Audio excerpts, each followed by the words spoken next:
खुशखबर खुशखबर खुशखबर. रिदान jewellers आणत आहे आपल्यासाठी लकी ड्रॉद्वारे सोन्याचे दागिने बक्षीस म्हणून मिळवण्याची अविश्वसनीय संधी. ही योजना फक्त 10 महिन्यांसाठी राहील. या योजनेमध्ये 100 सभासद असतील. प्रत्येक महिन्यामध्ये एक चिठ्ठी लकी ड्रॉद्वारे आपल्या सर्वांसमोर काढण्यात येईल. ज्या सभासदाची चिठ्ठी निघाली त्यांनी त्यापुढे कोणतेही हप्ते भरायचे नाहीत. दरमहा 2000 रुपये भरा व लकी ड्रॉ मध्ये आपली चिठ्ठी निघाल्यास 20,000 रुपयांचे सोन्याचे दागिने बक्षीस म्हणून मिळवा.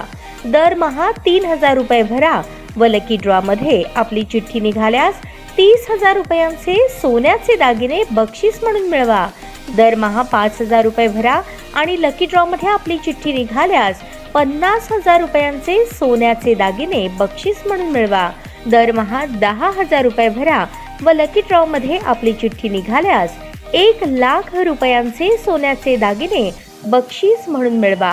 सर्व दागिने 20 व 22 कॅरेट शुद्धतेच्या हमीचे व हॉलमार्क शिक्क्यासहित देण्यात येतील.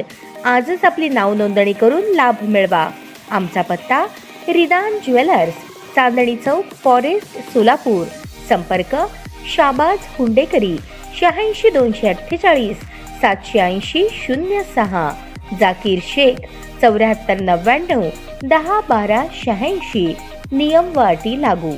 मॉडिफाय सायलेन्सर काढण्यास सांगणाऱ्या अधिकाऱ्याबरोबर हुज्जत घालणाऱ्या विरुद्ध गुन्हा दाखल झाला आहे. हा प्रकार 5 डिसेंबर रोजी जुना बोरामणी नाका येथे घडला. वसीम अब्बास शेख राहणार दहिटणे, उत्तर सोलापूर असे गुन्हा दाखल झालेल्याचे नाव आहे. शहर वाहतूक शाखा उत्तर पोलीसचे उपनिरीक्षक नागेश येणपे यांनी फिर्याद दिली आहे. पोलिसांनी दिलेल्या माहितीनुसार जुना बोरामणी नाका येथे शहर वाहतूक शाखा उत्तर सोलापूरचे पोलीस उपनिरीक्षक कर्तव्यावर होते. यावेळी आरोपी त्याच्या बुलेट क्रमांक MH13 BL 9751 वरून आला. त्यास वाहतूक अधिकाऱ्याने अडवून मॉडिफाय सायलेन्सर काढण्यास सांगितले. तेव्हा मी राष्ट्रीय मानवाधिकार या संस्थेचा शासकीय कर्मचारी आहे असे सांगून हुज्जत घातली. या प्रकरणी भारतीय न्याय संहिता BNS कलम 304, 319, 2, 221 प्रमाणे गुन्हा दाखल झाला आहे. सहाय्यक पोलीस निरीक्षक गायकवाड तपास करत आहेत. ताज्या बातम्या पाहण्यासाठी प्राईम महाराष्ट्र न्यूज चॅनलला सबस्क्राईब करा.